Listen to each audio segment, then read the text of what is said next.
बहुत बढ़िया हूं मैं। गुड इवनिंग बच्चों, गुड इवनिंग, गुड इवनिंग। चलिए आ जाइए बच्चों, शुरुआत आज थोड़ी भारी करनी है तो शुरुआत को संभालो जरा, है ना। आ जाइए। देखो, पिछली क्लास में हम पढ़ रहे थे application of biotech in agriculture. उसमें पढ़ रहे थे use of genetically modified plants, है ना। 6 पढ़ लिए थे, 7वें का ए पढ़ लिया था, है ना। 7वां था to develop pest resistant plant. अब पेस्ट रेजिस्टेंट प्लांट में 7th में ए पढ़ लिया था इंसेक्ट रेजिस्टेंट प्लांट। और इंसेक्ट रेजिस्टेंट प्लांट में हमने पढ़ा था बीटी कॉटन के बारे में, है ना। 7 का बी पढ़ना है नेमाटोड रेजिस्टेंट प्लांट, एक, है ना, नेमाटोड रेजिस्टेंट प्लांट। ठीक है, तो चलिए पढ़ते हैं नेमाटोड रेजिस्टेंट प्लांट, है ना बच्चों। आ जाइए, चलिए समझते हैं, है ना। संभालना, कमेंट पर बाद में ध्यान देंगे। अभी नेमाटोड रेजिस्टेंट प्लांट पढ़ लेते हैं, ठीक है ना। आ जाओ। देखो देखो बच्चों, 7 का बी क्या है? Nematode resistant plant. Nematode resistant plants. ये नेमाटोड जो होते हैं ना बच्चों, ये अटैक करते हैं वैरायटी ऑफ प्लांट और एनिमल को। अटैक करते हैं variety of plant and animal को, इंक्लूडिंग ह्यूमन, है ना। हाँ, अभी स्वेलिंग थोड़ा कम है, लेकिन हाँ अभी रहेगा, 2 तारीख तक रहेगा ये, ठीक है। चलो आ जाओ। मैं ये बोल रहा हूं, नेमाटोड जो है ये अटैक करते हैं वैरायटी ऑफ प्लांट एनिमल को, इंक्लूडिंग ह्यूमन। एक नेमाटोड का नाम लिख रहा हूं। एक नेमाटोड है जिसका नाम है नेमाटोड जिसका नाम है मेलोइडेगाइनी, मेलोइडेगाइनी इनकॉग्निशिया। ये जो मेलोइडेगाइनी इनकॉग्निशिया है ना, ये कॉज करता है रूट नॉट। नॉट मतलब गांठ, रूट में गांठ बना देता है। Root knot disease in many plants. Root knot disease cause करता है in many plants including tobacco plant. और ये जिस प्लांट को अटैक करेगा उसकी ईल्ड को कम कर देगा। रूट नॉट डिजीज कॉज करेगा और जिस प्लांट को अटैक करेगा उसकी ईल्ड को कम कर देता है। सही है। तो हमने एक नेमाटोड रेजिस्टेंट प्लांट बनाया है। नेमाटोड रेजिस्टेंट टोबैको प्लांट बनाया गया है by a new technique. Nematode resistant tobacco plant has been developed. Nematode resistant tobacco plant बनाया गया है by a new technique. NCERT ने न्यू टेक्निक की जगह लिखा है by a novel strategy. Novel मतलब न्यू, नया, नई टेक्निक से बनाया है। By a new technique, new strategy या नॉवेल स्ट्रेटजी, जिसका नाम है RNA interference. Nematode resistant tobacco plant बनाया गया है बाई अ न्यू टेक्निक जिसका नाम है आरएनए इंटरफेरेंस। शॉर्ट में कहते हैं आरएनएआई। बच्चों आज संभाल लेना इसको, है ना। आरएनएआई क्या है? Technique of gene silencing. Gene को ना प्रोटीन बनाने से रोक देंगे। एमआरएनए तो बना लेने देंगे, एमआरएनए तो बना लेने देंगे, प्रोटीन नहीं बनाने देंगे। सही है, प्रोटीन नहीं बनाने देंगे। तो जीन साइलेंसिंग मतलब इनहिबिशन ऑफ जीन एक्सप्रेशन, मतलब जीन से प्रोटीन बनना रुकवा देंगे। क्या है ये सारा मामला, समझाता हूं तो सुनिएगा मेरी बात।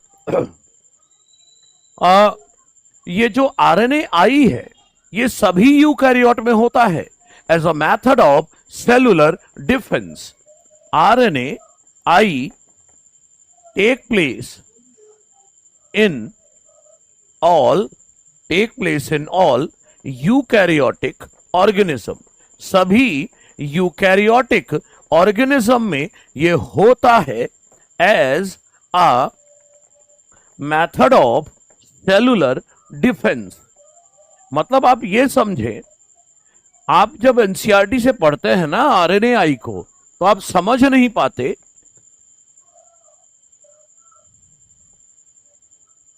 तो मैं क्या बोल रहा हूं, आरएनएआई जो है, बात मैं क्लियर कट बताता हूं। देखो, जब आप एनसीईआरटी पढ़ते हो ना, आरएनएआई 2 पैराग्राफ लिखा है, समझ में नहीं आता कि क्या है मामला, तो मेरी बात गौर से सुनिएगा। एक्चुअली पहले पैराग्राफ में ना एनसीईआरटी ने लिखा है about natural RNAi, natural RNAi के बारे में लिखा है। और दूसरे पैराग्राफ में टोबैको प्लांट में हमने जो खुद कराया आर्टिफिशियली, वो दिया है। तो पहले मैं आपको फर्स्ट पैराग्राफ बता रहा हूं जहां नेचुरल आरएनएआई की बात हुई है। लिखा है ना कि सभी यूकैरियोटिक ऑर्गेनिज्म में होता है ना, क्या आरएनएआई नेचुरली सभी यूकैरियोटिक ऑर्गेनिज्म में होता है as a method of cellular difference. इस टेक्निक में नेचुरली कैसे हो जाएगा वो भी देखते हैं, सब चीज देखते हैं। तो सुनिए मेरी बात, होता क्या है इस टेक्निक में।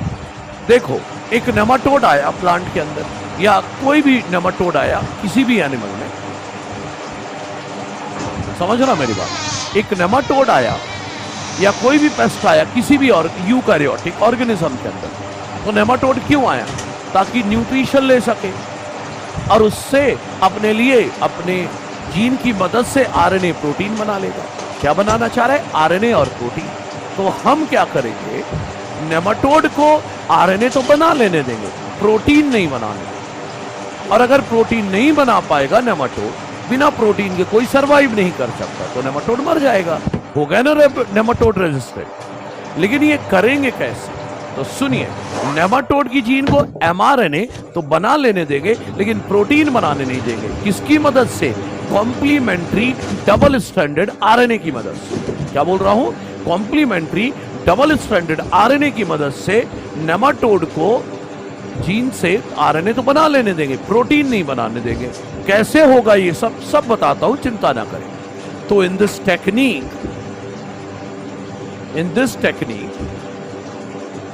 एमआरएनए, नेमाटोड का mRNA of a target gene, एक जीन के एमआरएनए को is not allowed to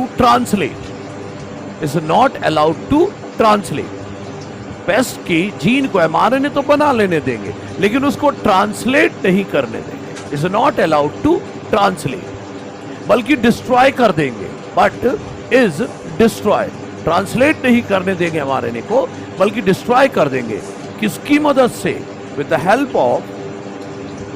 help of complementary double stranded RNA. With the help of complementary double stranded RNA. अब बात आई कि सर नेचुरली ये डबल स्ट्रैंडेड, अभी कुछ नहीं करना है, अभी फोकस करें समझने में, सिर्फ समझने। थोड़ी देर में सारी चीजें क्लियर होती जाएंगी, है ना।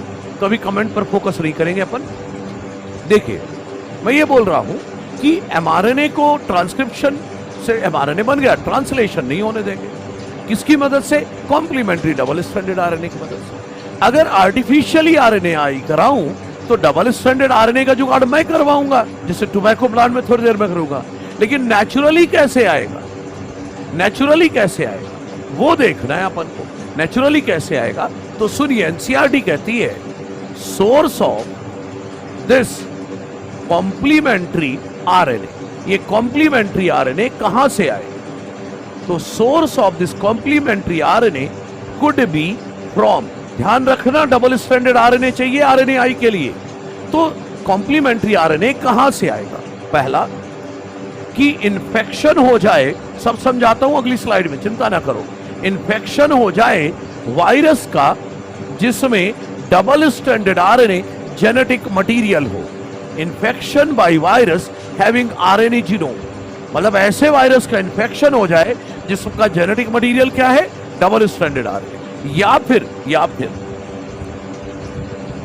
फिर ये जो ट्रांसपोजोन मैंने बताया था बायोटेक के पहले चैप्टर में, एनसीईआरटी लिखती है मोबाइल जेनेटिक एलिमेंट, या बोलो ट्रांसपोजोन, मोबाइल जेनेटिक एलिमेंट या ट्रांसपोजोन जो कि रेप्लिकेट करता है ट्रांसपोजोन याद है ना, मैं बताया था जंपिंग जीन जो अपनी पोजीशन बदलते रहते हैं, that replicate via RNA intermediate. कहने का मतलब ऐसा जंपिंग जीन, जंपिंग जीन है मतलब डीएनए है, डीएनए से डीएनए डायरेक्ट ना बने, आगे आरएनए बने फिर डीएनए बने, तो बीच में आरएनए बनेगा। ये सब समझा रहा हूं, अभी कुछ नहीं करना है, फोकस रखना है ना।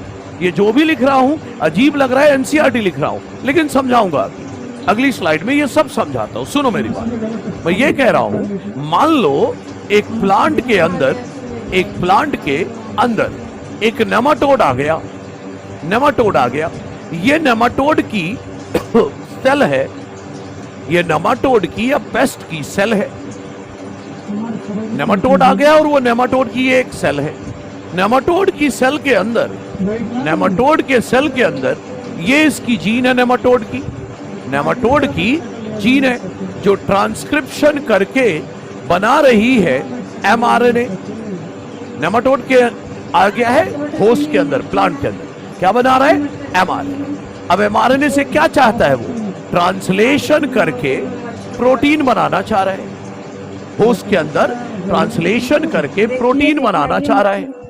अब प्रोटीन बन जाएगा तो नेमाटोड जिंदा रहेगा, प्रोटीन बन जाएगा तो नेमाटोड जिंदा रहेगा। मेरी हेल्थ अच्छी है आरुष, बस 2-4 दिन अभी और ऐसे रहना है, इन्फेक्शन से बच के रहना है ना। तो देखिए नेमाटोड आ गया प्लांट के अंदर या किसी एनिमल के अंदर आ गया। अब नेमाटोड अपने बॉडी में क्या कर रहा है, अपनी जीन से एमआरएनए बना रहा है और चाहता है कि प्रोटीन बन जाए। अभी नेचुरल आरएनए आई बता रहा हूं, कहीं से बच्चों जुगाड़ हो जाए कॉम्प्लीमेंट्री डबल स्ट्रैंडेड आरएनए का। अगर कहीं से जुगाड़ हो जाए कॉम्प्लीमेंट्री डबल स्ट्रैंडेड आरएनए का, तो ये डबल स्ट्रैंडेड आरएनए आ जाएगा यहां और करा देगा आरएनए आई, मतलब इस एमआरएनए को ट्रांसलेशन नहीं करने देगा, प्रोटीन नहीं बनने देगा। और अगर ऐसा हुआ तो नेमाटोड प्रोटीन नहीं बनाएगा, और प्रोटीन अगर नहीं बना पाया तो नेमाटोड मर जाएगा। लेकिन सर आर्टिफिशियली आपने आरएनए आई कराओगे तो डबल स्ट्रैंडेड आरएनए का जुगाड़ आप खुद कराओगे, लेकिन नेचुरली आरएनए आई में ये डबल स्ट्रैंडेड आरएनए कहां से आएगा? तो एनसीईआरटी कहती है 2 सोर्स है। जिस समय प्लांट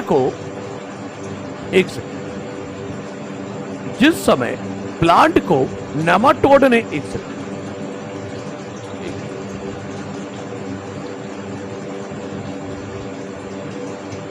देखो, जिस समय ये प्लांट सेल है, यूकैरियोटिक सेल है, बोले तो प्लांट सेल है, यूकैरियोटिक सेल है, मान लो प्लांट सेल है, ठीक है, सिंपली यूकैरियोटिक सेल ही,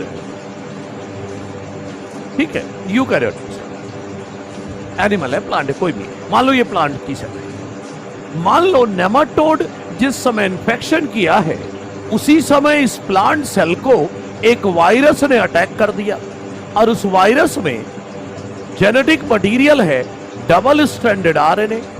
तो ये डबल स्ट्रैंडेड आरएनए आ गया प्लांट सेल में, लो मिल गया डबल स्ट्रैंडेड आरएनए जो कि करा देगा आरएनए आई। डबल स्ट्रैंडेड आरएनए नेचुरली चाहिए ना, तो क्या तरीका है कि जिस समय इस पेस्ट ने अटैक किया था, कोइंसिडेंस होगा, नेचुरली आरएनए आई का होना एक कोइंसिडेंस होगा कि डबल स्ट्रैंडेड आरएनए होगा तो आरएनए आई होगा, प्रोटीन नहीं बना पाएगा नेमाटोड मर जाएगा। लेकिन अब ये कॉम्प्लीमेंट्री डबल स्ट्रैंडेड आरएनए आएगा कहां से? उसी समय वायरस का इंफेक्शन हो गया जिसमें डबल स्ट्रैंडेड आरएनए, लो करा देगा डबल स्ट्रैंडेड आरएनए आई, एक तरीका। दूसरा मैंने बोला जंपिंग जीन, ये थोड़ा तगड़ा कॉन्सेप्ट है, संभालना। मान लो बच्चों ये जंपिंग जीन है प्लांट सेल में बोलो या यूकैरियोटिक सेल में ये जंपिंग जीन है। पिछली क्लास का कॉन्सेप्ट यूज करो, यहां प्रमोटर है, यहां टर्मिनेटर है, सही है। तो मान लो ऊपर वाला स्ट्रैंड टेम्पलेट स्ट्रैंड है, ऊपर वाला स्ट्रैंड टेम्पलेट स्ट्रैंड है, तो ट्रांसक्रिप्शन से क्या बनेगा? आरएनए, ट्रांसक्रिप्शन से बनेगा आरएनए। ये जंपिंग जीन है, ट्रांसपोजॉन है। मान लो ऊपर वाला स्ट्रैंड टेम्पलेट स्ट्रैंड, तो टेम्पलेट स्ट्रैंड जो है ये टेम्पलेट स्ट्रैंड का ऊपर वाला स्ट्रैंड टेम्पलेट स्ट्रैंड, इसका हुआ ट्रांसक्रिप्शन और इससे बन गया आरएनए। टेम्पलेट स्ट्रैंड का हुआ ट्रांसक्रिप्शन और बन गया आरएनए, बन गया आरएनए। अब ये जो आरएनए बना, जो ये आरएनए बना, इस आरएनए ने कर लिया रिवर्स ट्रांसक्रिप्शन। इस आरएनए का हो गया आरटी, आरटी मतलब रिवर्स ट्रांसक्रिप्शन, अब बन गया डीएनए। क्या बन गया? अरे जंपिंग जीन बन गई और क्या, डीएनए बन गया, डीएनए बन गया। इससे ये बन गया रिवर्स ट्रांसक्रिप्शन से डीएनए।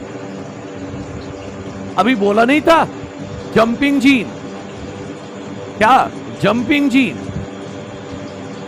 सही है। जंपिंग जीन में, जंपिंग जीन जो है रेप्लिकेट वाया आरएनए इंटरमीडिएट, मतलब डीएनए से डीएनए वापस बना, डीएनए से वापस डीएनए बना, लेकिन बीच में क्या बना? आरएनए। अब देखो ये जो जंपिंग जीन बना, अरे इसी का रेप्लिकेशन ही हुआ एक तरह से। अब ये यहां गया जुड़ने। मान लो जब ये जुड़ने आया, ध्यान देना, जब ये जुड़ने आया तो प्रमोटर टर्मिनेटर बदल के जुड़ा। सब कोइंसिडेंस है, नेचुरली आरएनएआई होना एक जस्ट कोइंसिडेंस है। ये डबल स्ट्रैंडेड डीएनए जो बना, ट्रांसपोजॉन की कॉपी जो बनी, प्रमोटर टर्मिनेटर सब ठीक है। अब ये जब जुड़ा ना, याद है जंपिंग जीन एक क्रोमोसोम से दूसरे क्रोमोसोम जुड़ती रहती। मान लो इसने जहां भी जुड़ा, मान लो यहीं इसी क्रोमोसोम्स के डीएनए से जुड़ गया, तो जब जुड़ा तो यहां पर टर्मिनेटर इधर है, प्रमोटर इधर है, तो ये भी तो जंपिंग जीन की कॉपी है, लेकिन उल्टा होके जुड़ा। तो आपको नहीं लग रहा जब प्रमोटर टर्मिनेटर बदल दिया तो अब ये नीचे वाला टेम्पलेट स्ट्रैंड हो गया? अभी तक ऊपर वाला था, अब नीचे वाला टेम्पलेट स्ट्रैंड हो गया। अब ये जो टेम्पलेट स्ट्रैंड है ट्रांसक्रिप्शन से बना ले आरएनए, टेम्पलेट स्ट्रैंड ट्रांसक्रिप्शन करके बना ले आरएनए, ये लो बन गया आरएनए। ध्यान देना, आपको नहीं लगता ये जंपिंग जीन सेम है? ऊपर, इधर ऊपर वाले स्ट्रैंड से आरएनए बन रहा है, इधर नीचे वाले स्ट्रैंड से आरएनए बन रहा है। अरे भाई, तो ये आरएनए और ये आरएनए, आपको नहीं लग रहा दोनों कॉम्प्लीमेंट्री है? दोनों आरएनए एक दूसरे के कॉम्प्लीमेंट्री है। तो ये रहा पीला वाला आरएनए, ये रहा पिंक वाला आरएनए, बन गया ना डबल स्ट्रैंडेड आरएनए। ये जो डबल स्ट्रैंडेड आरएनए बना, लो मिल गया, यही तो चाहिए था। मैं फिर से बता रहा हूं सब कुछ, बिल्कुल प्रवीण, बिल्कुल ध्यान देते रहे।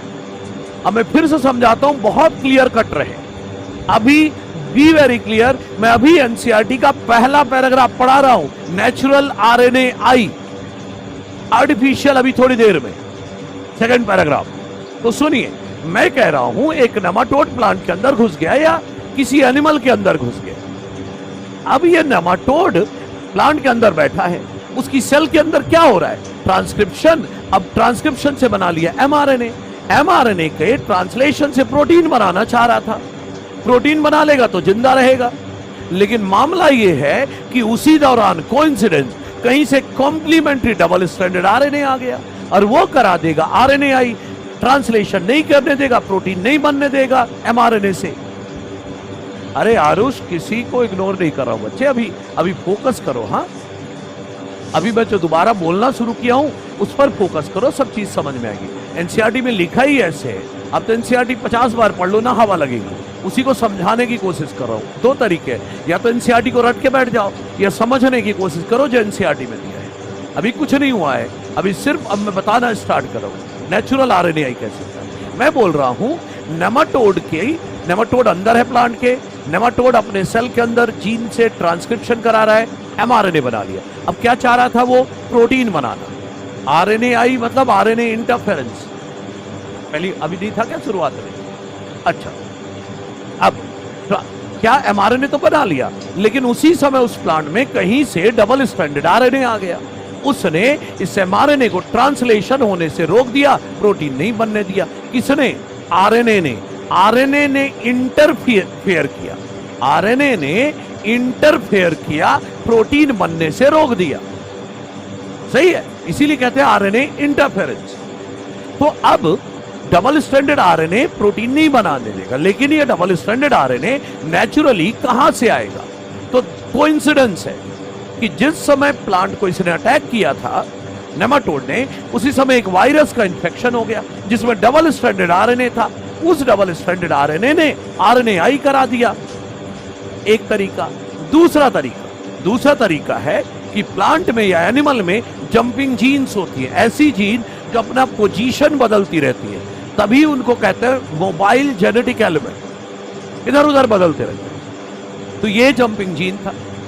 मान लो इधर प्रमोटर है, इधर टर्मिनेटर है, ऊपर वाला स्ट्रैंड टेम्पलेट स्ट्रैंड है जिससे आरएनए, डबल स्ट्रैंडेड आरएनए से आरएनएआई कैसे होगा ये देखेंगे जब आर्टिफिशियल आरएनएआई बताऊंगा ना तो समझाऊंगा। अभी सिर्फ इतना समझो कि डबल स्ट्रैंडेड आरएनए आरएनएआई कराएगा। नीट में कई बार क्वेश्चन आ चुका है कि आरएनएआई कौन कराता है, तो आंसर डबल स्ट्रैंडेड आरएनए। दूसरा तरीका है कि जंपिंग जीन जो प्लांट में पहले से है या एनिमल में पहले से है, ये टेम्पलेट स्ट्रैंड है, मान लो ऊपर वाला, ट्रांसक्रिप्शन से क्या बना रहा है? आरएनए। अब इस आरएनए का हो गया रिवर्स ट्रांसक्रिप्शन, रिवर्स ट्रांसक्रिप्शन से क्या बन गया? डीएनए। अब ये जो डीएनए बना ये भी तो जंपिंग जीन ही है, जैसे ये है। अब ये जंपिंग जीन वापस जुड़ गई, उल्टा होकर जुड़ी, प्रमोटर टर्मिनेटर बदल के जुड़ी। तो अब नीचे वाला स्ट्रैंड टेम्पलेट हो गया, इधर नीचे वाले स्ट्रैंड से आरएनए बना, इधर ऊपर वाले से बना था। तो एक ही जीन के इधर ऊपर वाले स्ट्रैंड से, इधर नीचे वाले स्ट्रैंड से आरएनए बन रहा है, दोनों कॉम्प्लीमेंट्री है, तो डबल स्ट्रैंडेड आरएनए बन गया। लो, मिल गया डबल स्ट्रैंडेड आरएनए। अब बात ये आती है कि ये डबल स्ट्रैंडेड आरएनए आरएनएआई कराएगा कैसे, ये मैं अब बताऊंगा।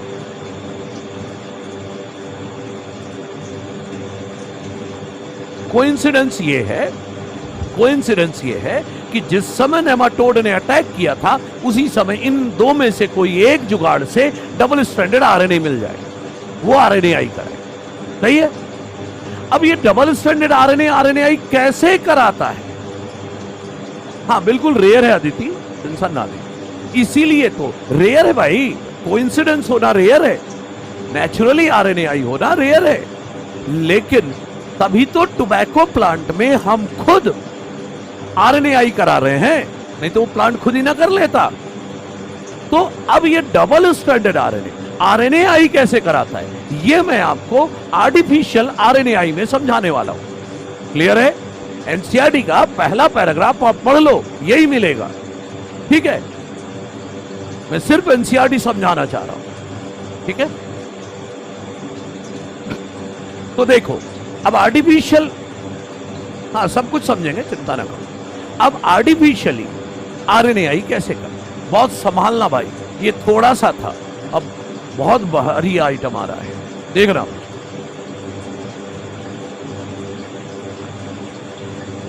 नेमाटोड का आरएनए वायरस का कॉम्प्लीमेंट्री कैसे होगा? कोइंसिडेंस, बोला ना, कोइंसिडेंस हो जाए तो हो जाए, नहीं हुआ तो नहीं हुआ। चलिए आइए, तो बच्चों अब ध्यान दो, अब हम पढ़ने जा रहे हैं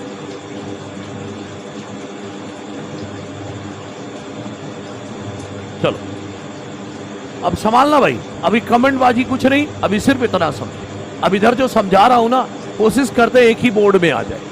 अ nematode specific gene in nematode, NCERT भी दिखाऊंगा।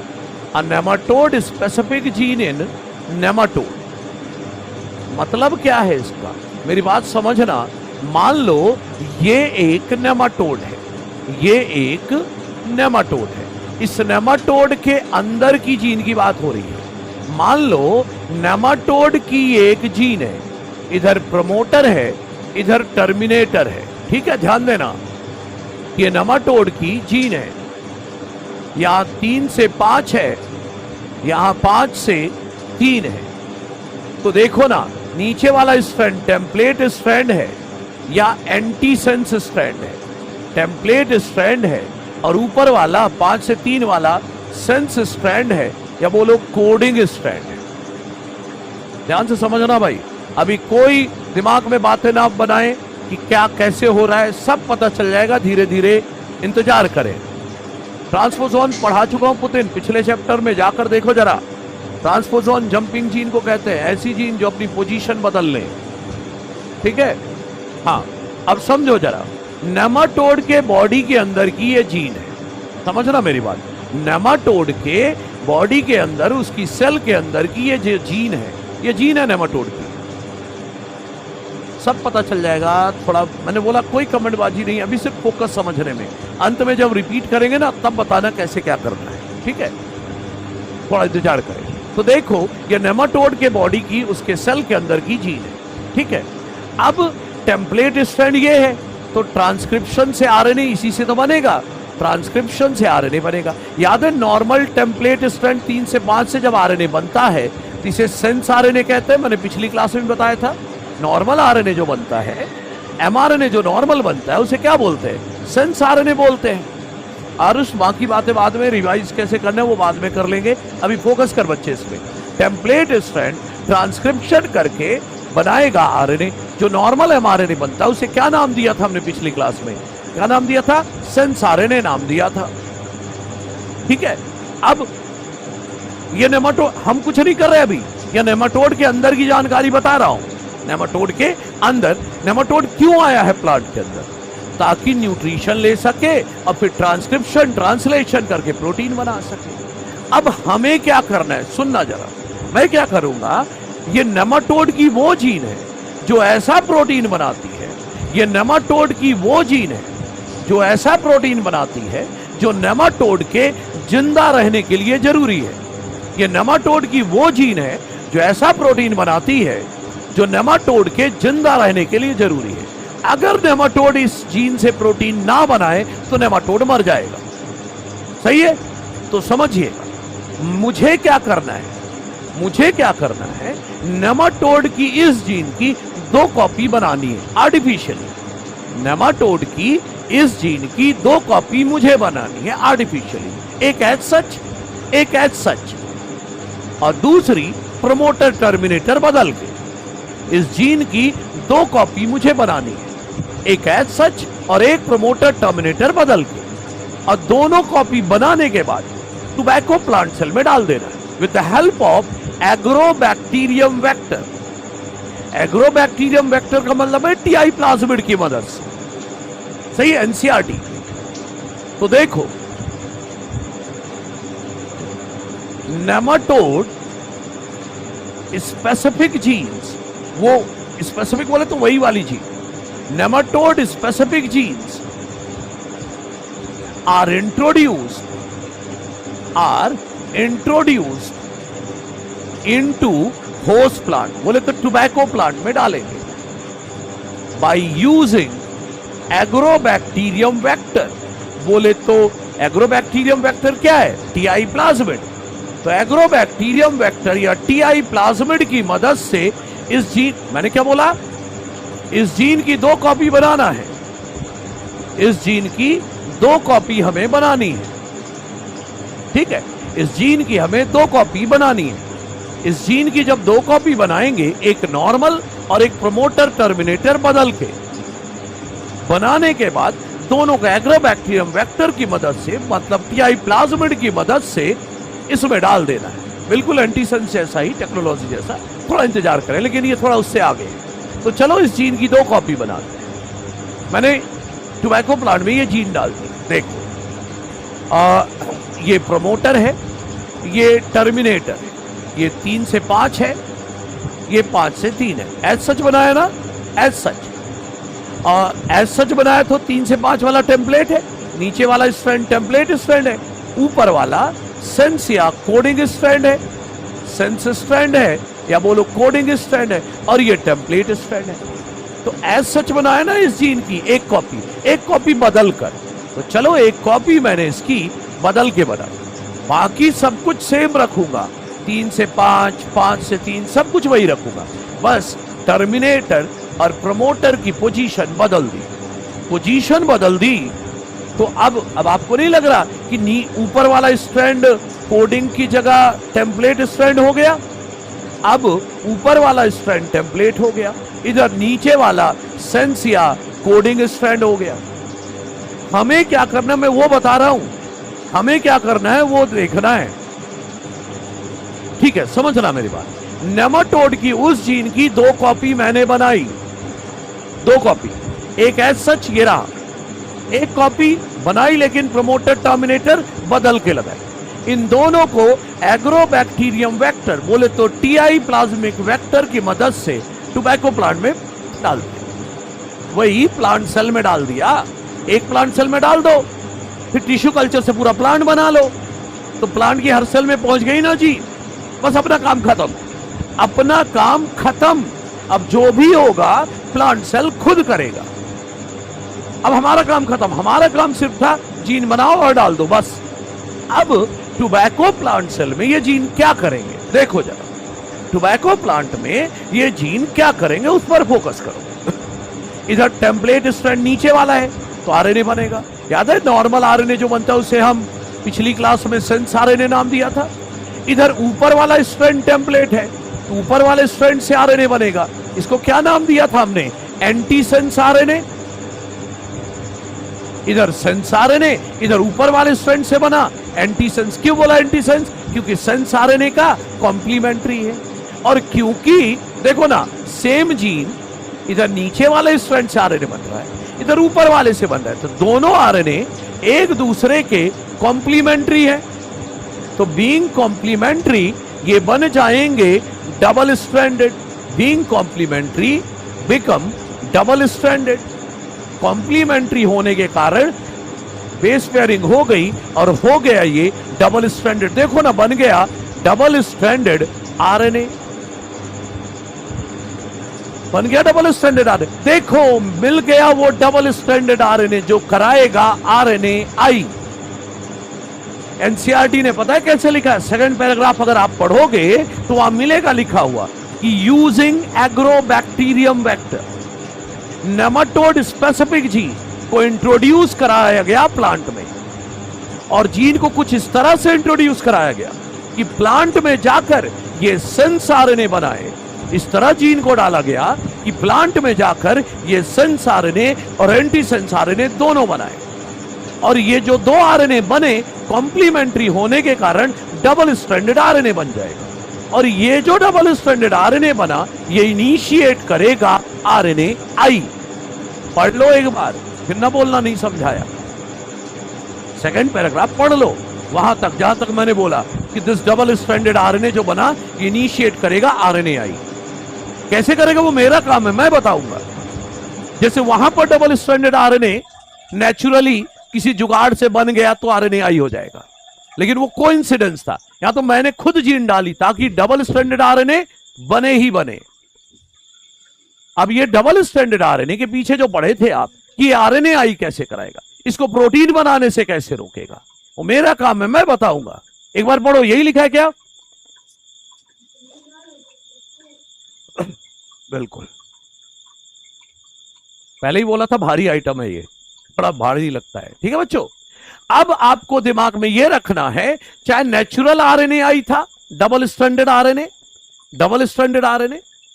या ये डबल स्ट्रैंडेड आरएनए जो है यही आरएनए आई कराएगा। कैसे कराएगा बच्चे, अभी प्रवीण अभी कम कॉम्प्लेक्स है बच्चे, अभी कॉम्प्लेक्सिटी बढ़नी बाकी है। अरे तो अदनान आरएनए एक ही डायरेक्शन में बन सकता है ना, तो लेना भाई 3 के नीचे 5, 5 से 3 बना ले आरएनए। यहां टेम्पलेट ये है तो 3 के ऊपर 5, 5 से 3 बना ले आरएनए, तो एक ही डायरेक्शन में बनेगा 5 से 3।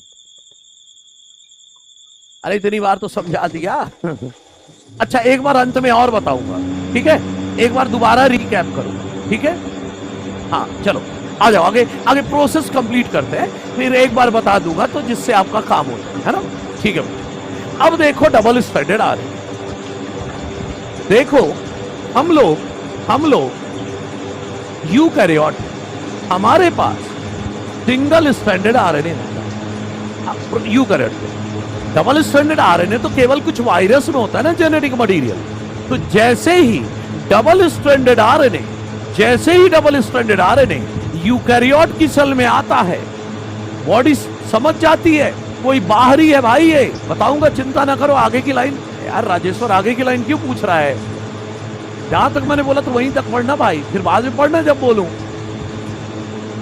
मैं ये बोल रहा हूं डबल स्ट्रैंडेड आरएनए जैसे ही आएगा, पकड़ में आ जाएगा अरे ये तो बाहर ही आ गए, बाहर ही है भाई, खत्म करो। तो प्लांट में जैसे ही ये डबल स्ट्रैंडेड आरएनए बना, प्लांट सेल समझ, अरे ये तो बाहर ही है, डिस्ट्रॉय करो। तो डिस्ट्रॉय करने के चक्कर में प्लांट सेल में है डाइसर प्रोटीन। डाइसर प्रोटीन ये एक प्रकार का राइबो न्यूक्लियस है, एक प्रकार का राइबो न्यूक्लियस है डाइसर प्रोटीन। ये डबल स्ट्रैंडेड आरएनए को काट डालेगा। तो देखो ना, इसने डबल स्ट्रैंडेड आरएनए को काट डाला छोटे छोटे टुकड़ों में।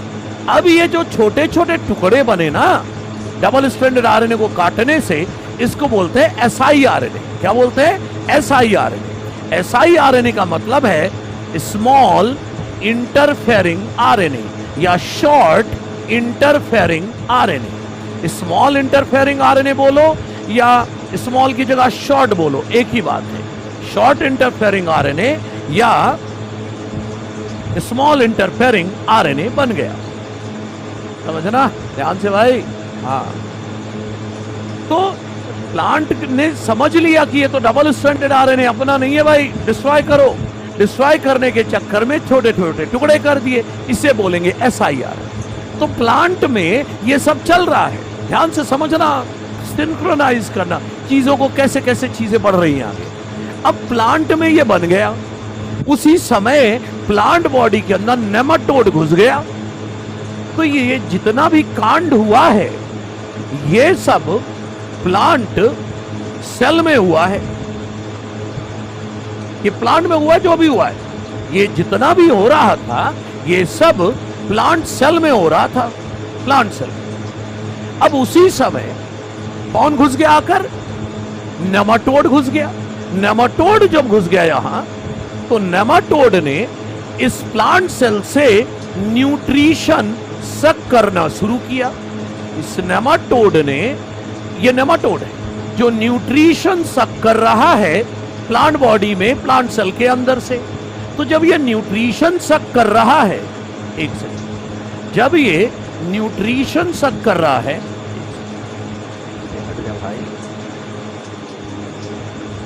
जब ये नेमाटोड से न्यूट्रिशन सक कर रहा है, बहुत प्यार से न्यूट्रिशन लिए जा रहे हैं, बेचारे को पता ही नहीं चला। रुको यार, कुछ भी पूछ रहे, थोड़ा इंतजार करो ना यार। इंटरफियर करना मतलब क्या? इसे मारने को इंटरफियर करना, प्रोटीन बनाने से रुकवा देना। थोड़ा इंतजार करो। मैं बोल रहा हूं कि नेमाटोड घुस गया प्लांट में, प्लांट सेल में तो ये बना तैयार है। नेमाटोड घुस गया और न्यूट्रिशन खींचने लगा। अरे बेचारे को पता ही नहीं चला कि न्यूट्रिशन लेने के चक्कर में वो siRNA भी सक कर गया। तो siRNA कहां पहुंच गया? नेमाटोड की बॉडी के अंदर। सही है? ये जो siRNA है कहां पहुंच गया? नेमाटोड के अंदर। अब नेमाटोड के अंदर पहुंच गया, मतलब इधर जो भी हो रहा है सब नेमाटोड में हो रहा है। तो कुल मिला के मैं ये कहना चाह रहा हूं, नेमाटोड के अंदर पहुंच चुका है siRNA। ये रहा भाई siRNA, छोटा सा, याद है? इसमें एक स्ट्रैंड सेंस आरएनए का है, एक स्ट्रैंड एंटी सेंस आरएनए का है, एक स्ट्रैंड सेंस आरएनए का है, एक स्ट्रैंड एंटी सेंस आरएनए का है। रुक जाओ जरा, मैं बताता हूं। नेमाटोड के अंदर घुस गया सेंस आरएनए। अब सेंस आरएनए, ये siRNA घुस गया नेमाटोड के अंदर। अरे नेमाटोड के अंदर पहुंचा तो कुछ siRNA इसके सेल में चला गया। कहां चला गया? सेल में चला गया भाई कुछ siRNA। तो नेमाटोड की सेल को पता चला, नेमाटोड की सेल को पता चला, अरे यार ये तो डबल स्ट्रैंडेड आरएनए बाहरी है भाई, कुछ करो इसका। तो अब नेमाटोड अपनी तरफ से कुछ करने जा रहा है। क्या करने जा रहा है? आओ, ढेर सारी एंजाइम का एक बंच आकर siRNA को घेर लेगा। ढेर सारी एंजाइम का एक बंच, क्या? ढेर सारी एंजाइम का एक बंच जिसमें कुछ एंजाइम न्यूक्लियस है। कुछ एंजाइम क्या है? न्यूक्लियस है, न्यूक्लिक एसिड को काटने वाली वो एंजाइम आकर siRNA को घेर लिया। तो देखो जरा, देखो ध्यान से देखना, मल्टी कंपोनेंट, बच्चों संभालना, हाँ यार स्पेस कम है लेकिन मैं चाहता हूं ये यहीं समझा जाए तभी मजा आएगा। Multi component nuclease enzyme complex, मतलब ढेर सारे कंपोनेंट होंगे जिसमें कुछ कंपोनेंट क्या होंगे, न्यूक्लियेज, जुड़ गया siRNA से, इससे जुड़ गया siRNA से, और जैसे ही siRNA से जुड़ा तो बन गया रिस्क। क्या बन गया भाई, रिस्क। अब ये रिस्क क्या होता है, आरएनए इंड्यूस्ड साइलेंसिंग कॉम्प्लेक्स। क्या कहते हैं इसको, आरएनए इंड्यूस्ड साइलेंसिंग कॉम्प्लेक्स बन गया। समझो, अभी मैं आपके कमेंट पर फोकस नहीं करूंगा, अभी मेरा काम है समझाना। तो देखो ये था siRNA छोटा सा, ये siRNA था जिसमें एक स्ट्रैंड, दो में से एक स्ट्रैंड कौन सा है, सेंस आरएनए का, एक स्ट्रैंड है एंटीसेंस आरएनए का, एक स्ट्रैंड है एंटीसेंस आरएनए का, यही है ना siRNA। इसको घेर लिया एक ढेर सारी एंजाइम का कॉम्प्लेक्स, ये है एंजाइम कॉम्प्लेक्स, ढेर सारी एंजाइम का कॉम्प्लेक्स जिसमें कुछ एंजाइम क्या है, न्यूक्लियस ने घेर लिया। तो ये जो बन के तैयार हुआ इसे क्या बोलोगे, RISC, risk, RNA induce silencing complex. भाई आज का टॉपिक उसी को समझ में आएगा जिसने कुछ पढ़ रखा है और जो समझना चाहता है अमन, ठीक है, जो चाहता है कि यार ये क्या हो रहा है तो वो क्या हो ही रहा है, क्योंकि ये टॉपिक ऐसे ही नहीं नीट में इंपॉर्टेंट है। एनसीईआरटी से पढ़ के देख, कुछ समझ में आ जाए तो बता मुझे, उसको समझाने की कोशिश कर रहा हूं। एक दूसरा तरीका है, बोल दूं रट लो, एक दूसरा तरीका भी है तो रटो बैठ के, फिर मैं तो समझा रहा हूं कम से कम। तो मैं बोल रहा हूं ढेर सारी एंजाइम का कॉम्प्लेक्स ने घेर लिया इसे और बन गया risk, RNA induce silencing complex. अब ये जो बना ना बच्चों, ये जो रिस्क बना, इसमें जो न्यूक्लियेज है, इसमें जो न्यूक्लियेज है उसमें एक प्रॉपर्टी है, रिस्क में जो न्यूक्लियेज एंजाइम है उसकी प्रॉपर्टी है, जब भी इसे डबल स्ट्रैंडेड आरएनए मिलता है, जब भी रिस्क की एंजाइम को डबल स्ट्रैंडेड आरएनए मिलता है तो ये सेंस आरएनए को काट के डिस्ट्रॉय कर देते हैं। क्या बोल रहा हूं, जब भी रिस्क को डबल स्ट्रैंडेड आरएनए मिलेगा तो इसकी जो एंजाइम है, डबल स्ट्रैंडेड आरएनए मिलेगा तो सेंस आरएनए को काट के डिस्ट्रॉय कर देंगे। लेकिन इसमें भी सेंस आरएनए है भाई, तो सेंस आरएनए को डिस्ट्रॉय कर देगा।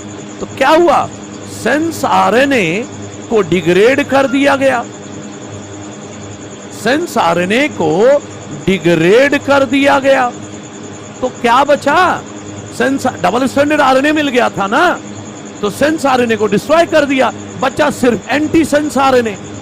तो देखो जरा, अब क्या बचा, केवल एंटी सेंस आरएनए वाला रिस्क बना।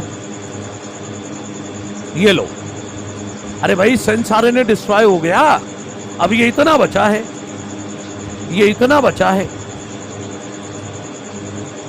ये देखो, पता है अब इसे क्या बोलोगे, जब रिस्क में केवल एंटी सेंस आरएनए बचा हो तो इसे कहते हैं एक्टिवेटेड रिस्क। क्या बोलते हैं भाई, एक्टिवेटेड रिस्क। केवल कौन सा आरएनए बचा है, एंटी सेंस आरएनए, बस एंटी सेंस आरएनए वाला रिस्क बचा है और उसी को कहते हैं एक्टिवेटेड रिस्क। सही है, इंतजार करो थोड़ा सा, सब कुछ दोबारा बताऊंगा, चिंता ना करो। हाँ, अब हल्का हल्का लेके चलते फिर धीरे से पूरा कंप्लीट करेंगे ना। अब समझो बच्चों, ये कहां है, नेमाटोड की सेल में, ये कहां है, नेमाटोड की सेल में। अरे उसी सेल में भाई, जिस सेल में ये अपने जीन से एमआरएनए बना रहा है। कैसा एमआरएनए बना रहा है, सेंस आरएनए। आपको नहीं लगता ये इस जीन का सेंस आरएनए है और ये जो है इसी जीन का एंटी सेंस आरएनए है। हुआ ना कॉम्प्लीमेंट्री, क्या हुआ ना कॉम्प्लीमेंट्री। तो ये जो सेंस आरएनए नेमाटोड ने बनाया था, जो सेंस आरएनए नेमाटोड ने बनाया था, एक सेकंड, नेमाटोड ने जो सेंस आरएनए बनाया था, ये नेमाटोड का एमआरएनए है, या बोलो सेंस आरएनए है। नेमाटोड की सेल के अंदर है ये। अरे उसी सेल में तो ये बना है, तो ये क्यों की कॉम्प्लीमेंट्री जाके जुड़ गया, जाके जुड़ गया। तो जहां पर इसका कॉम्प्लीमेंट्री मिला वहां पर जाकर ये एंटी सेंस आरएनए जुड़ गया। जहां पर इसका कॉम्प्लीमेंट्री मिला वहां जाकर जुड़ गया। ये देखो, लो भाई, एक्टिवेटेड रिस्ट जुड़ गया। सही है। अब जब डबल स्ट्रैंडेड आरएनए बन गया तो भूल गए क्या कि रिस्क की जो एंजाइम है उनकी प्रॉपर्टी है, जब भी डबल स्ट्रैंडेड आरएनए मिलेगा सेंस आरएनए को काट के डिस्ट्रॉय कर देंगे। मतलब नेमाटोड के एमआरएनए को डिस्ट्रॉय कर दिया गया, नेमाटोड के एमआरएनए को डिस्ट्रॉय कर दिया गया। अब ये प्रोटीन नहीं बना देगा, तो क्या बोलूं, अब ट्रांसलेशन नहीं होगा। नेमाटोड के एमआरएनए को डिस्ट्रॉय कर दिया गया है ना। Nematode mRNA is degraded, destroy कर दिया गया। तो आपको नहीं लगता नेमाटोड की जीन को साइलेंट कर दिया गया, मतलब एमआरएनए तो बना लिया लेकिन प्रोटीन नहीं बनाया। नेमाटोड अगर प्रोटीन नहीं बना पाएगा तो नेमाटोड मर जाएगा। हो गया ना अपना प्लांट नेमाटोड रेजिस्टेंट। अब इंतजार करिए, हाँ, ध्यान से। कुछ लोग सोच रहे हैं सर ये क्या लेके बैठ गए। अब सुनो जरा मेरी बात ध्यान से, मैं दोबारा सारी चीजें बता रहा हूं, सही है। एनसीईआरटी में सब है लेकिन बताया कुछ नहीं। तो चलिए मैं एक बात दोबारा बताता हूं, ठीक है बच्चों, आइए। हाँ, अब हल्के से रिकैप होगा, चिंता नहीं। अरे साइटोप्लाज्म में ही तो ट्रांसलेशन होगा अमर, ठीक है। ओ भाई, रूट में अटैक किया बच्चे, रूट नॉट है ना, तो रूट क्या एक हिस्से में गया, अब वहां मर गया, तो प्लांट को तो कुछ नहीं हुआ ना। अब एक बार रिकैप हो जाए, एक बार ओरिजिनल, फिर एक बार हल्का, ठीक है, 2 बार, ठीक है। आ जाओ। देखो बच्चों, नेमाटोड की एक जीन है, नेमाटोड की एक जीन जो ऐसा एमआरएनए बनाती है और एमआरएनए से प्रोटीन बनाती है। जो प्रोटीन बनता है बच्चे, ये ऑनलाइन कोई नहीं पढ़ाएगा, ठीक है ना। जो ये मैं बता रहा हूं ना, ऑफलाइन में भी बहुत रेयर लोग पढ़ाते हैं, बस एनसीईआरटी याद करा देते हैं, बस हो गया। लेकिन मैं तो डिटेल में बता रहा हूं, तो समझ लो यार एक बार। तो समझो बच्चों, मैं ये बोल रहा हूं, ये नेमाटोड की एक जीन ऐसी जीन है जो ऐसा प्रोटीन बनाती है जो नेमाटोड के जिंदा रहने के लिए जरूरी है। तो मैंने क्या किया, बिना किसी कमेंट के, ध्यान से सुनो, नेमाटोड की इस जीन की 2 कॉपी मैंने तैयार की, एक एज सच, एक एज सच। अरे पिछली स्लाइड में कुछ नहीं है भाई, पिछली स्लाइड में सिर्फ इतना ही याद रखना है कि डबल स्ट्रैंडेड आरएनए आएगा, वो आरएनए आएगा, और वो डबल स्ट्रैंडेड आरएनए या तो वायरस के इन्फेक्शन से आएगा या जंपिंग जीन बनवा देगा डबल स्ट्रैंडेड आरएनए, बस इतना ही याद रखना है। मैंने यहां तो नेमाटोड की इस जीन की 2 कॉपी मैंने बनाई, एक एज इट इज बनाई और एक प्रमोटर टर्मिनेटर बदल, 2 कॉपी बनाई। अब इन दोनों कॉपी मैंने बनाने के बाद एग्रोबैक्टीरियम वेक्टर की मदद से, मतलब टीआई प्लाज्मिड वेक्टर की मदद से टोबैको प्लांट सेल में डाल दिया। किस में डाल दिया? प्लांट सेल में। एक प्लांट सेल में डाल दिया और उस एक प्लांट सेल में जीन चली गई दोनों।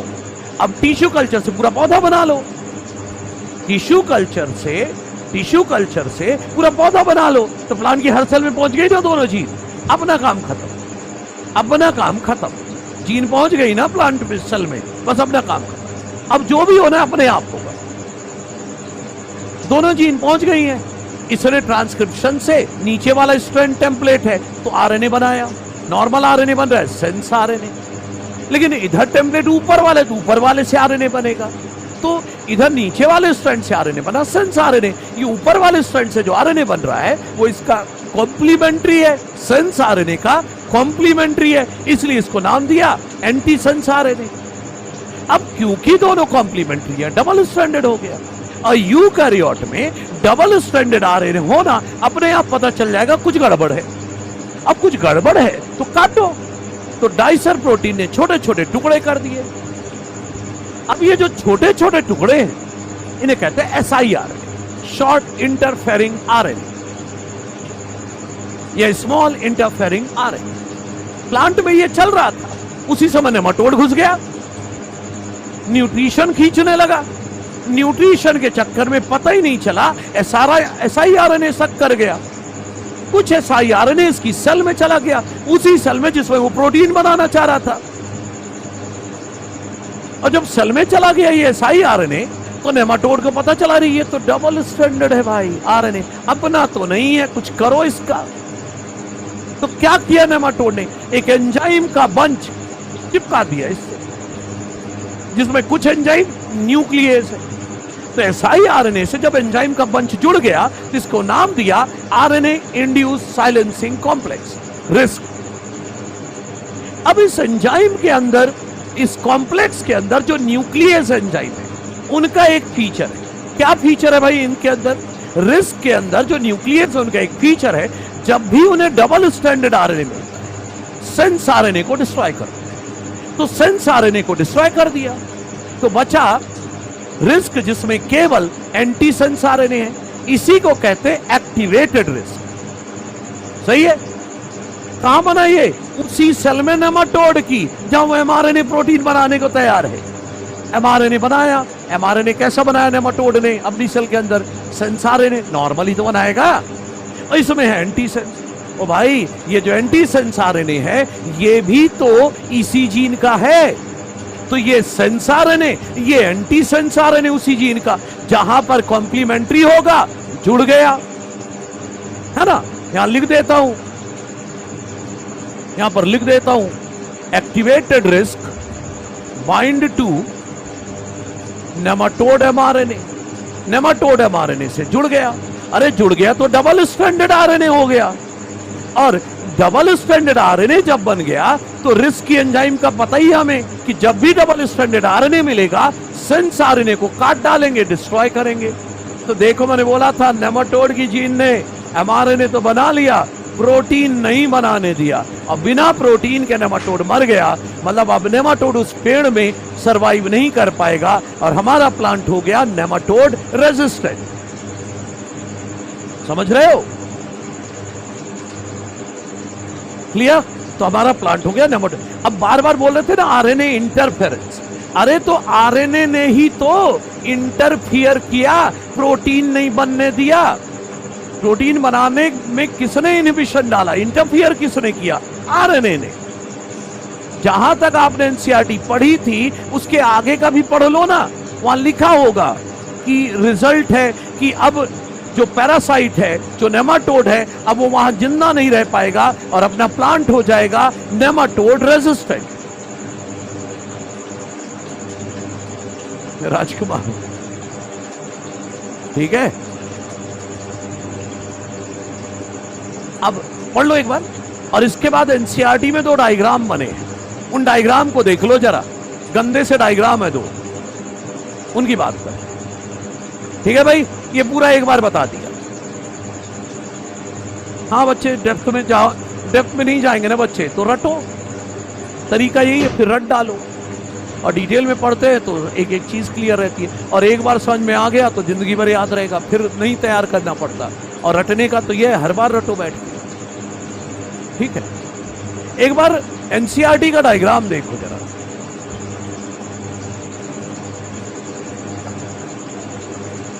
अच्छा सुनो, एक बार फिर से हल्का सा।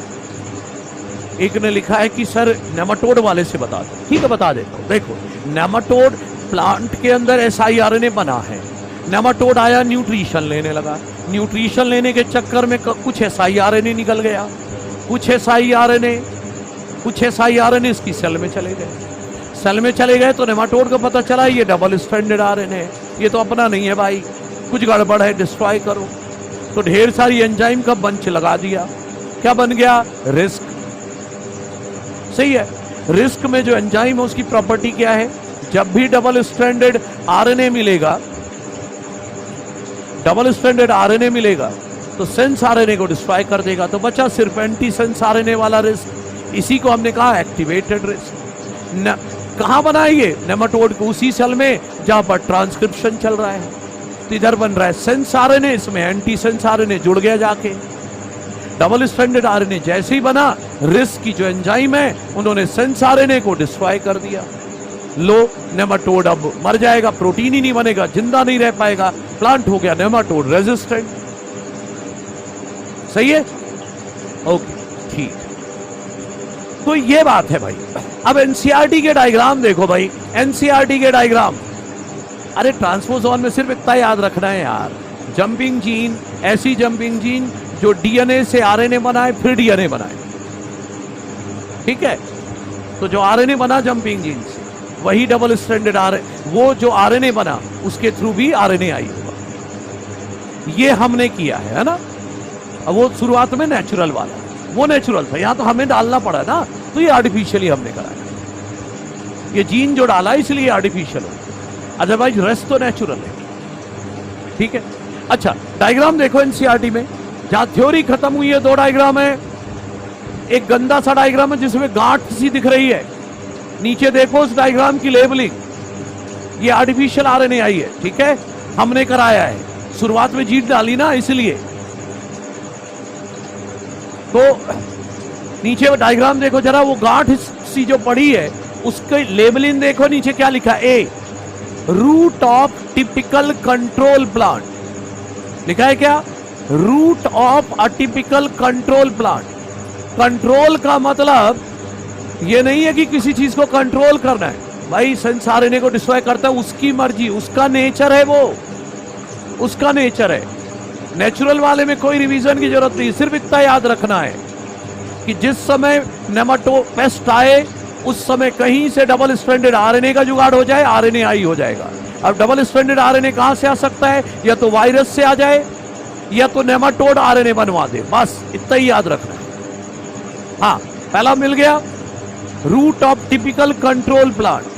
कंट्रोल नहीं, उसका मतलब ये है, क्या मतलब है? सुनो, उसका मतलब है कि रोगी ऐसा दिखता है।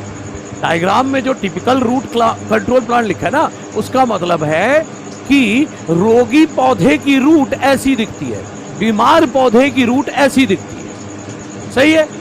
दूसरा डायग्राम उसमें देखना, गांठ वोट कुछ नहीं पड़ी है। उसमें पता है क्या लिखा है? डिलिबरेट इन्फेक्शन कराया। डिलिबरेट इन्फेक्शन का मतलब समझते हो? जानबूझकर इन्फेक्शन कराया। डिलिबरेट का मतलब होता है जानबूझकर, प्लान। तो दूसरे में कोई गांठ वोट नहीं पड़ी है। क्यों? क्योंकि उस पौधे को हमने आरएनए आई करा दिया था। क्या करा दिया था? आरएनए आई। तो मैंने आरएनए आई करा दिया और नेमाटोड का इन्फेक्शन करा दिया। 5 दिन हो गए इन्फेक्शन कराए, लेकिन प्लांट में कुछ नहीं हुआ क्योंकि वो प्रोटेक्टेड है बाय आरएनए आई। सही है? क्लियर है बच्चों? डिलिबरेट मतलब जानबूझकर इन्फेक्शन कराया, लेकिन उस प्लांट को कुछ नहीं हुआ। क्यों नहीं हुआ? क्योंकि हमने आरएनए आई जो करा दिया था। ये वाला जो है आर्टिफिशियल है, हमने करवाया। ठीक है? ठीक है भाई। तो ये है आरएनए आई। बोला था ना भारी है, पूरा 1 घंटा लग गया, मुझे लग रहा था 45 मिनट में हो जाएगा। हाँ, ये दोनों स्ट्रैंड आर्टिफिशियली हमने दिए। नोबल मैकेनिज्म मतलब वही न्यू मैकेनिज्म से प्रोटेक्टेड है, वो नहीं करना है हमें। वायरस से कैसे हुआ वो नहीं, सिर्फ इतना याद रखना है, वायरस का जो डबल स्ट्रैंडेड आरएनए आया, समझ रहा? देखो, ये जो वायरस का डबल स्ट्रैंडेड आरएनए आया या जंपिंग जीन का डबल स्ट्रैंडेड आरएनए आया, याद है ये डबल स्ट्रैंडेड आरएनए आगे चलकर सिंगल स्ट्रैंड होगा। और ये जो सिंगल स्ट्रैंडेड आरएनए है, कोइंसिडेंस, इत्तेफाक से अगर इस एमआरएनए का कंप्लीमेंट्री निकला तो आरएनए आई होगा। ये जो आरएनए आया ना नेचुरली, तभी बोल रहा था कि ये होना रेयर है। ये जो डबल स्ट्रैंडेड आरएनए आया ना नेचुरली, ये डबल स्ट्रैंडेड आरएनए का अगर एक स्ट्रैंड इस एमआरएनए के कॉम्प्लीमेंट्री है तब ये रुकेगा, तब ये आरएनएआई सक्सेसफुल हुआ, नहीं तो नहीं हुआ नेचुरल आरएनएआई। तभी बोल रहा था नेचुरली आरएनएआई होना क्या है, रेयर है। ठीक है बच्चों, चलो बच्चों अभी तक पढ़ रहे थे application of biotech in agriculture. अब हम पढ़ने जा रहे हैं application of biotechnology, application of biotechnology in medicine. ठीक है, अब ज्यादा भारी भारी बातें नहीं है, चिंता ना करो। देखो बच्चों, मेडिसिन जिन्हें बनाया जाता है, मेडिसिन जिन्हें प्रोड्यूस किया जाता है by recombinant DNA technology, medicine जिन्हें बनाया जाता है बाई रिकॉम्बिनेंट डीएनए टेक्नोलॉजी, बताया उन्हें क्या कहते हैं, are called, recombinant DNA technology से जो मेडिसिन बनाते हैं उन्हें कहते हैं रिकॉम्बिनेंट थेराप्यूटिक्स। क्या बोलते हैं, थेराप्यूटिक्स, या बोलते हैं रिकॉम्बिनेंट मेडिसिन, रिकॉम्बिनेंट मेडिसिन ये बोलते हैं। समझ रहा मेरी बात को? ट्रांसपोजोन पहले से है बच्चे, हम सब में है, मेरे पास भी है जंपिंग जीन, आपके पास भी है, प्लांट्स में भी है। ठीक है, ओके। जीन थेरेपी तक नोट्स बनाते चलो, है ना, जीन थेरेपी तक इल्मा, है ना, इसके बाद रोक देना, कोई दिक्कत नहीं, फिर एनसीईआरटी फॉलो करना। तो सुनो बच्चों, रिकॉम्बिनेंट डीएनए टेक्नोलॉजी से जो मेडिसिन बनाते हैं, आखिर आज क्लियर हो गया सर जी ये नेमाटोड वाला हेडेक? हाँ बिल्कुल, ट्रांसपोजोन जंपिंग जीन बॉडी में खुद होते हैं पहले से नेचुरली। नोट्स जीन थेरेपी तक बनाना है, अभी इंसुलिन बताऊंगा, इसके बाद जीन थेरेपी आएगा, बस इसके बाद रोक देना, फिर एनसीईआरटी प्योर लेकर बैठना। ठीक है, आ जाओ। जो रिकॉम्बिनेंट डीएनए टेक्नोलॉजी से मेडिसिन बनते हैं उन्हें बोलते हैं recombinant DNA technology. Recombinant DNA technology से जो मेडिसिन बनते हैं उन्हें क्या बोलते हैं, रिकॉम्बिनेंट थेरापेटिक्स या रिकॉम्बिनेंट मेडिसिन। और आपको पता है इन मेडिसिन को लोग पसंद करते हैं, क्यों प्रेफर करते हैं? क्योंकि ये जो मेडिसिन है ना बच्चों, ये प्योर है, ज्यादा इफेक्टिव है, ज्यादा इफेक्टिव है, सेफ है।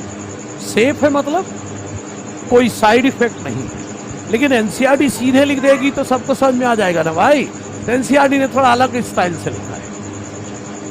पोलैरिटी हम चेंज करके बनाते बच्चे, हम खुद प्रमोटर और टर्मिनेटर को उठाकर राइट लेफ्ट रखते हैं, प्रमोटर का जो सीक्वेंस है वो बनाकर अलग से रखते हैं, अलग पोजीशन में फिट कर देंगे उसे, है? ठीक है, देखो बच्चों, सेफ मतलब कोई साइड इफेक्ट। आज ही ज्वाइन किया भाई तो पिछले के लेक्चर देखते जाओ रोज के रोज, और क्या है ना। अक्षरा पूछ रहे सेंस क्यों डिस्ट्रॉय होता है, एंटी सेंस क्यों नहीं? भाई हर एक का नेचर है, कौन क्या करेगा, है ना। तो उसका नेचर है सेंस आरएनए को डिस्ट्रॉय करना, तो वो सेंस आरएनए को डिस्ट्रॉय करना है ना। अब आप मुझसे पूछेगा सूरज दिन में क्यों निकलता है? भाई नेचर है, एक को दिन में निकलना है, एक को रात में निकलना है। ठीक है, तो नेचर जिसका जैसा है वैसा रहे। ठीक है, लेकिन सुनो तो बच्चों, मैंने बोला सेफ है, कोई साइड इफेक्ट नहीं। तो साइड इफेक्ट नहीं है, एनसीईआरटी ने ऐसे नहीं लिखा। पता है एनसीईआरटी ने कैसा लिखा है? एनसीईआरटी ने ऐसे लिखा है, सेफ की जगह लिखा है do not induce unwanted immunological response. Do not induce unwanted immunological response। अरे मतलब साइड इफेक्ट नहीं है भाई। जैसे देखो ना, आपको याद है जब मरे हुए कैटल और पिग से इंसुलिन निकाला जाता था? नहीं, एचआईवी के लिए नहीं बच्चे, नेमाटोड के लिए कराया था, है ना। तो सुनो मेरी बात, मैं बोल रहा हूं, याद है आपको मरे हुए कैटल और पिग से इंसुलिन निकाला जाता था और डायबिटिक पेशेंट्स को दिया जाता था, है ना। अब जब डायबिटिक पेशेंट को दिया जाता था क्या इंसुलिन, पैंक्रियाज से निकालकर मरे हुए कैटल और पिग के इंसुलिन को निकाल के दिया जाता था, तो लोगों को साइड इफेक्ट आते थे, एलर्जिक रिएक्शन आते थे, उन्हीं को कह रहे हैं इम्यूनोलॉजिकल रेस्पॉन्स। लेकिन यहां कोई अनवांटेड इम्यूनोलॉजिकल रेस्पॉन्स नहीं होते, मतलब कोई साइड इफेक्ट नहीं होते। सही है? ओके बच्चे, वर्ल्ड वाइड वर्ल्ड में 30 वर्ल्ड वाइड क्या है, world wide 30 recombinant medicine human use के लिए अप्रूव हो चुकी है। लेकिन इंडियन मार्केट में सिर्फ 12 अवेलेबल है कि नहीं? इंडियन मार्केट में कितने रिकॉम्बिनेंट मेडिसिन अवेलेबल है? 12। सही है?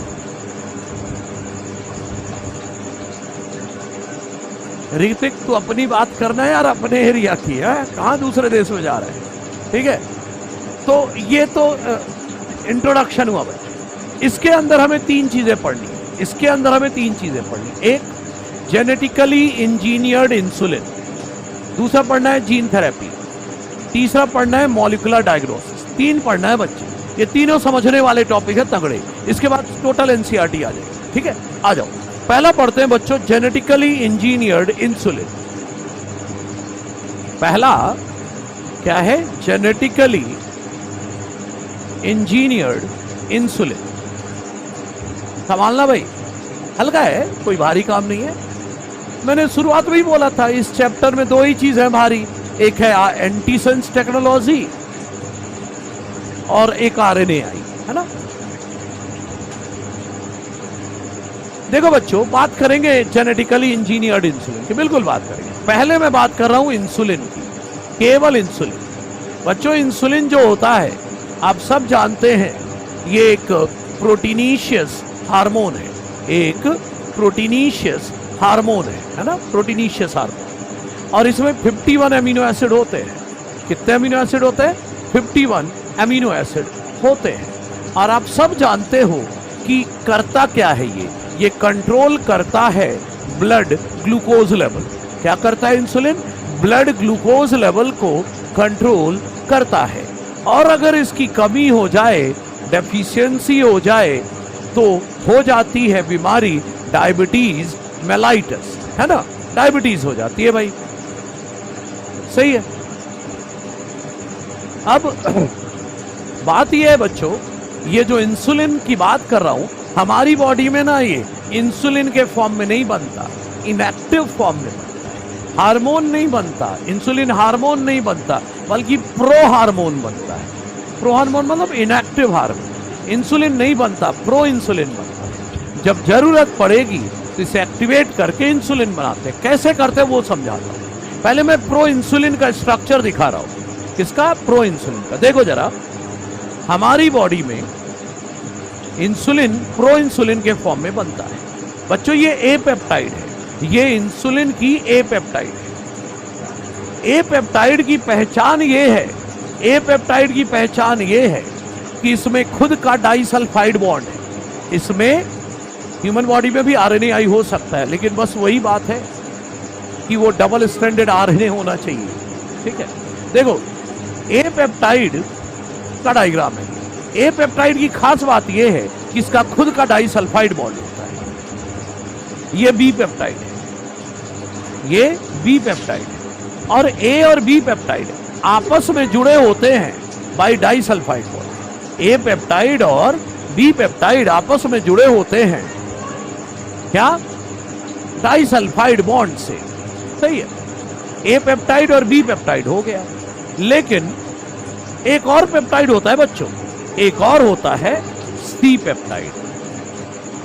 ये मैं अभी इंसुलिन का डायग्राम नहीं बना रहा हूं, मैं डायग्राम बना रहा हूं प्रो इंसुलिन का। ये क्या है? अभी प्रो इंसुलिन, जिसमें 3 पेप्टाइड चेन है, ए, बी और सी। ए पेप्टाइड ना बच्चों, ए पेप्टाइड 21 अमीनो एसिड का बना होता है। ए पेप्टाइड 21 अमीनो एसिड का बना होता है। बी पेप्टाइड 30 अमीनो एसिड का बना होता है। और सी पेप्टाइड 33 अमीनो एसिड का बना होता है। ये इंसुलिन नहीं है भाई, प्रो इंसुलिन है। तो बॉडी में ये होता है हमारे। पहले क्या बनता है? प्रो इंसुलिन, जिसमें 3 पेप्टाइड ए, बी, सी। ए में 21, बी में 30 और सी में 33। सही है। और जब इसे फंक्शनल करना होता है, मैच्योर इंसुलिन बनाना है, फंक्शनल इंसुलिन बनाना है, तो सी पेप्टाइड हटा देते हैं। जब इसको फंक्शनल करना है तो सी पेप्टाइड हटा दिया जाएगा, तो फिर बचेगा केवल ए पेप्टाइड। ये खुद का डाइसल्फाइड बॉन्ड है, ये ए पेप्टाइड है, ये ए पेप्टाइड है, और ये रहा बी पेप्टाइड, बी पेप्टाइड, और दोनों आपस में जुड़े हैं बाय डाइसल्फाइड बॉन्ड। अब ये है बच्चों मैच्योर इंसुलिन या फंक्शनल इंसुलिन, मैच्योर इंसुलिन या फंक्शनल इंसुलिन ये है। तो जब मैच्योर करना होता है तो सी पेप्टाइड को हटा देते हैं। तभी तो मैंने बोला कि इंसुलिन में 51 अमीनो एसिड होते हैं। भाई ए में हो गए 21 अमीनो एसिड, ए में हो गए 21 अमीनो एसिड, बी में हो गए 30 अमीनो एसिड, तो हो तो गए टोटल 51 अमीनो एसिड। तो मैच्योर इंसुलिन या फंक्शनल इंसुलिन में 51 अमीनो एसिड होता है, सही है।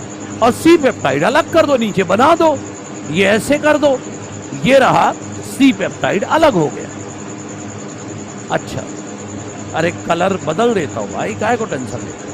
किस रंग से बनाया? पीले रंग से, तो पीले रंग से बनाया, सी पेप्टाइड अलग, ये है मामला, सही है। मैच्योर इंसुलिन में सी पेप्टाइड नहीं, ये हटाया जाएगा। पेप्टिडर्स होते हैं बच्चे, एंजाइम्स होती हैं जो सी पेप्टाइड को हटाते हैं, कट करके अलग कर, ठीक है। तो ये है मामला भाई। तो ये तो हो गई अपने इंसुलिन की बात, ठीक। अब बीमारी की बात करते हैं। तो सुनिए, एनसीईआरटी कहती है शुरुआत में, आगे पानी पी लो यार।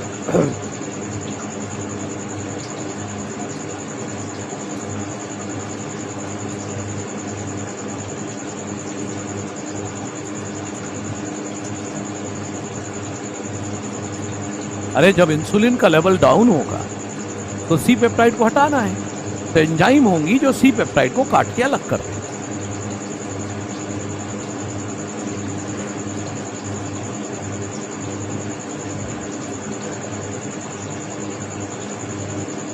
तो भाई हमें तभी तो बताया यार, आरएनएआई सभी यूकैरियोट में होता है, सेलुलर डिफेंस के फॉर्म में, वो बात अलग है, होता तो है, लेकिन आरएनएआई कराने के लिए डबल स्ट्रैंडेड आरएनए अवेलेबल हो जाएगा, तभी आरएनएआई सक्सेसफुल होगा, ठीक है। तो नेचुरली आरएनएआई होता है, लेकिन ऐसा होना एक कोइंसिडेंस है, ठीक है, ठीक है। हाँ बिल्कुल आदिति, अभी यहां पर एडल्ट ऑनसेट वाली बात हो रही है ना, इंसुलिन डिपेंडेंट वाली।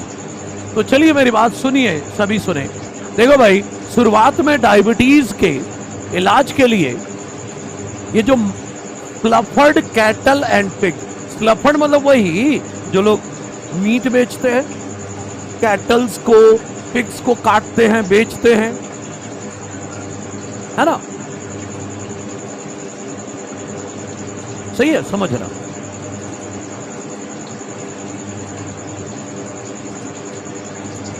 नहीं, ये इंसुलिन कम बनेगा उसकी बात हो रही है आदित्य, है ना, ठीक है। तो सुनिए, मैं ये बोल रहा हूं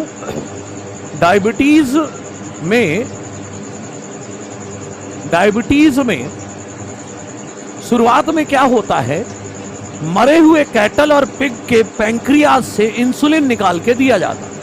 लेकिन उससे हुआ क्या, लोगों में तरह तरह के एलर्जिक रिएक्शन आने लगे, साइड इफेक्ट आने लगे।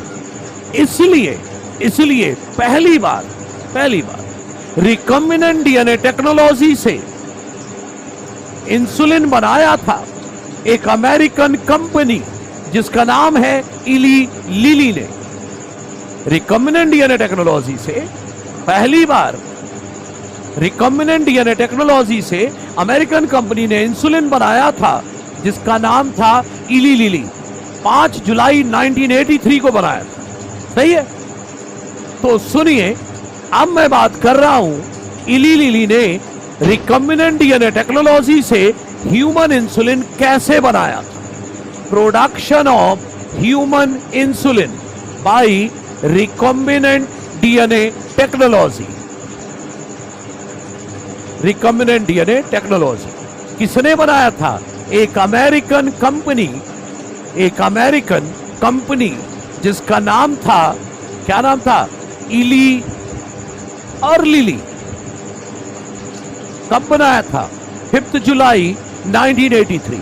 महीना ना याद रखो लेकिन ईयर जरूर याद रखो, क्योंकि एनसीईआरटी में ईयर दिया है। तो कैसे बनाया था भाई, उस पर फोकस कर लेते हैं। यही जेनेटिकली इंजीनियर्ड इंसुलिन होगा जो अब बनेगा। सही है, चलो देख लेते हैं।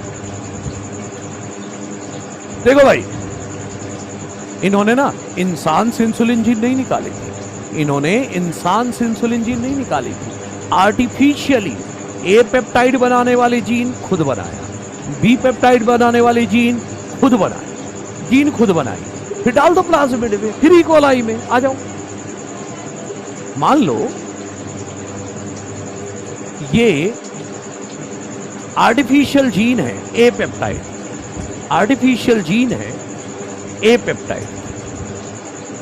ए पेप्टाइड बनाने वाली जीन है, आर्टिफिशियली तैयार किया है। ये मान लो प्रमोटर है, ये टर्म है, ये ए पेप्टाइड। इसी तरह बी पेप्टाइड भी बना लो। ये मान लीजिए आर्टिफिशियली जीन बनाई, बी पेप्टाइड बना, सी वाली नहीं, आर्टिफिशियली जीन बनाई बी पेप्टाइड बनाने वाली।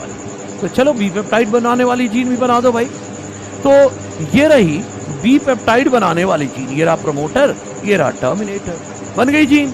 आर्टिफिशियली जीन बना लिया। जीन बनाने के बाद याद करो, प्लाज्मिड ले आओ, तो 2 अलग अलग प्लाज्मिड ले आओ भाई। एक सेकंड आ गया, 2 अलग अलग प्लाज्मिड ले आओ। लो, एक प्लाज्मिड ये ले लिया, एक प्लाज्मिड ये ले लो, अलग अलग लेना है भाई। एक प्लाज्मिड ये ले लो, ये प्लाज्मिड है। याद है अब आपको आगे की कहानी? कट करो बाई सेम रेस्ट्रिक्शन एंजाइम, और डीएनए लाइगेज से जोड़ दो। अलग अलग रेस्ट्रिक्शन एंजाइम से, सेम रेस्ट्रिक्शन एंजाइम से काटो और डीएनए लाइगेज से जोड़ दो। एक्स्ट्रा क्वेश्चन करने की जरूरत नहीं है संजय, बस थ्योरी पढ़ने पर फोकस करो। तो चलो काटो और जोड़ दो। तो चलो जोड़ते हैं। तो देखो, जब प्लाज्मिड कटा तो प्लाज्मिड ऐसे कटा, मान लो ऐसे कटा, इधर भी प्लाज्मिड ऐसे कटा, फिर डिजायर्ड जीन जो काटा, ये ए जीन, वो यहां फिट कर दो। लो तैयार हो गया रिकॉम्बिनेंट डीएनए, रिकॉम्बिनेंट डीएनए तैयार हो गया। डाल दो अलग अलग होस्ट सेल में, अलग अलग ई कोलाई में डाल दो। होस्ट सेल क्या ले ली गई? ई कोलाई, अलग अलग ई कोलाई में डाल दो भाई। ये ई कोलाई का खुद का न्यूक्लियोइड डीएनए है, ये ई कोलाई का खुद का न्यूक्लियोइड डीएनए है, ये इसका खुद का न्यूक्लियोइड डीएनए। डाल दो रिकॉम्बिनेंट डीएनए। तो चलो ये रिकॉम्बिनेंट डीएनए डाल दो ई कोलाई में, रिकॉम्बिनेंट डीएनए डाल दो ई कोलाई होस्ट सेल में। ये लो रिकॉम्बिनेंट डीएनए डाल दिया, सही है। तो होस्ट सेल क्या ली हमने? ई कोलाई, होस्ट सेल ली ई कोलाई, उसमें डाल दिया हमने रिकॉम्बिनेंट डीएनए। ये होस्ट सेल ई कोलाई में हमने डाल दिया रिकॉम्बिनेंट डीएनए। अब मल्टीप्लाई कर लो और क्या, करोड़ों बना लो, बिलियन ट्रिलियन बना लो, बिलियन ट्रिलियन बना लो। तो ट्रिलियन ऑफ ई कोलाई ये हो गई। ये लोग क्या बना के देंगे? A peptide. इनको मारोगे तो क्या मिलेगा आपको? A peptide. इन्हें बिलियन ट्रिलियन बना लो, इन्हें मारोगे तो क्या मिलेगा? B peptide. निकाल लो। तो इनको मारकर निकालोगे, इनसे मारकर निकालोगे तो क्या मिलेगा आपको? A peptide. ये मिल गया ए पेप्टाइड, ठीक। इनको मार के निकालोगे तो क्या मिलेगा? B peptide. ये मिल गया बी पेप्टाइड, मिल गए दोनों। अब एनसीईआरटी कहती है मेजर चैलेंज ये आया था कि इसको असेंबल कैसे करें। तो जब स्ट्रक्चर पर फोकस किया गया तो पता चला कि ये डाइसल्फाइड बॉन्ड से जुड़ते हैं। तो डाइसल्फाइड बॉन्ड की मदद से दोनों को जुड़वा दो, दोनों को जुड़वा दो by creating disulphide bond. Disulphide bond बनाकर जुड़वा दो। तो चलो जुड़वा देते हैं, चलो जुड़वा देते हैं। ये रहा ए पेप्टाइड, ये रहा ए पेप्टाइड और ये रहा बी पेप्टाइड। दोनों को जोड़ दिया, दोनों को जोड़ दी। बहुत छोटा देखो,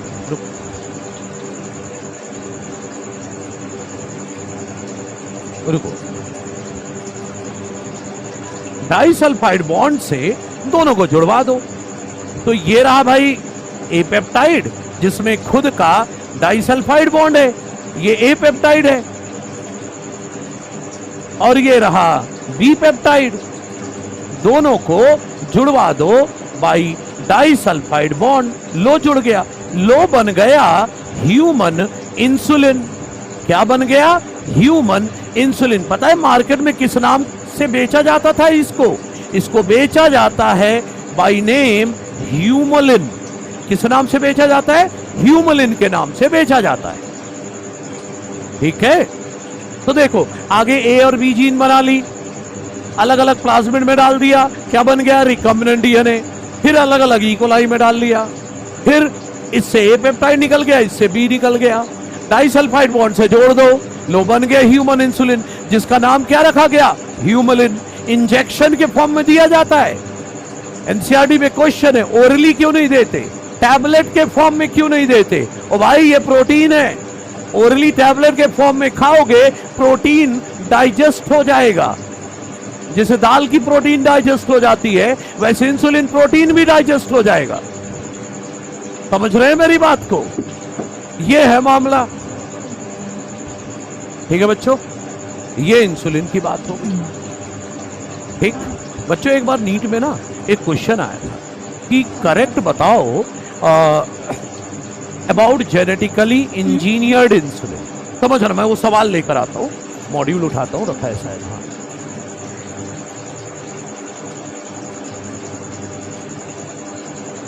नीट में एक सवाल आया था, वो क्वेश्चन लगे हाँ डिस्कस कर दूं, बाद में पूछो आप इससे अच्छा। नीट में आया था, और कब आया था ये मैं बता रहा हूं।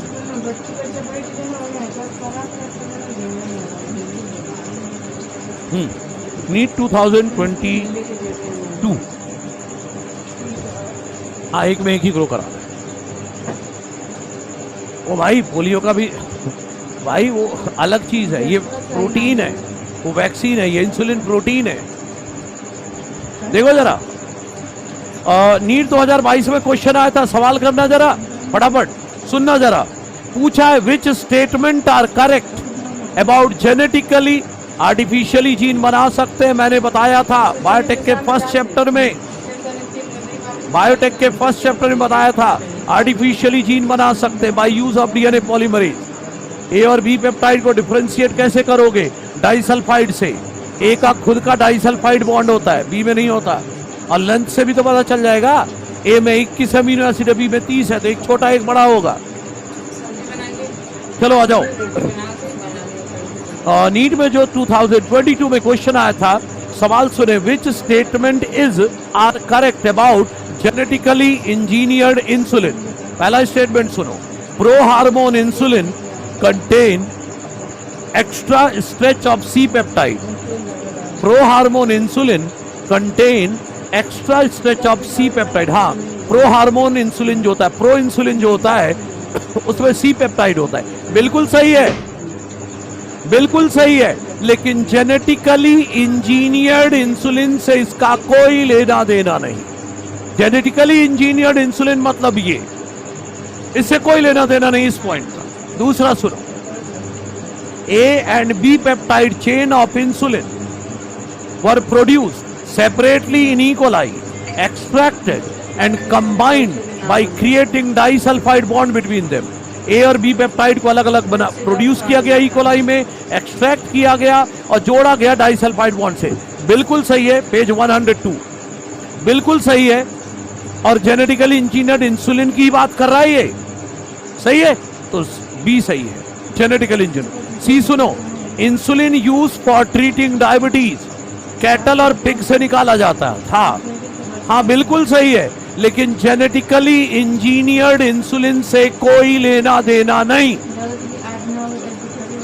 चौथा, प्रो हार्मोन इंसुलिन को प्रोसेस करना पड़ता है to convert it into mature hormone. बिल्कुल सही है, टी पेप्टाइड हटाना पड़ता है ना प्रो हार्मोन से, बिल्कुल सही है। लेकिन जेनेटिकली इंजीनियर्ड इंसुलिन से इसका कोई लेना देना नहीं।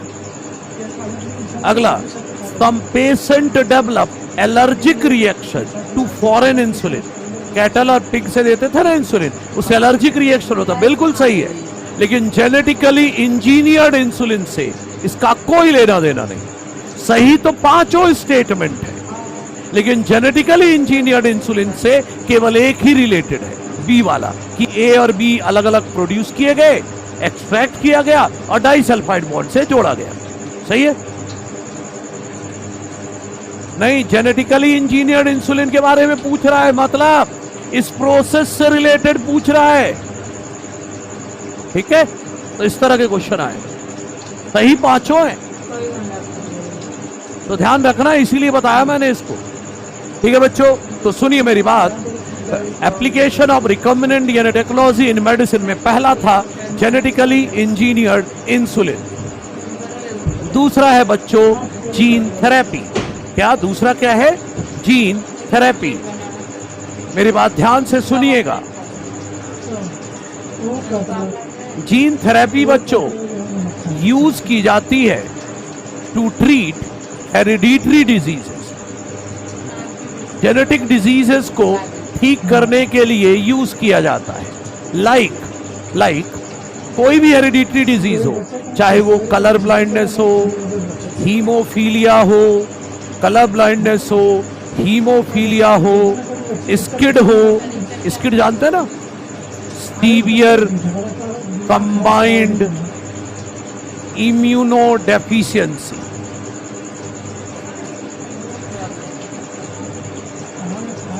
Severe combined immunodeficiency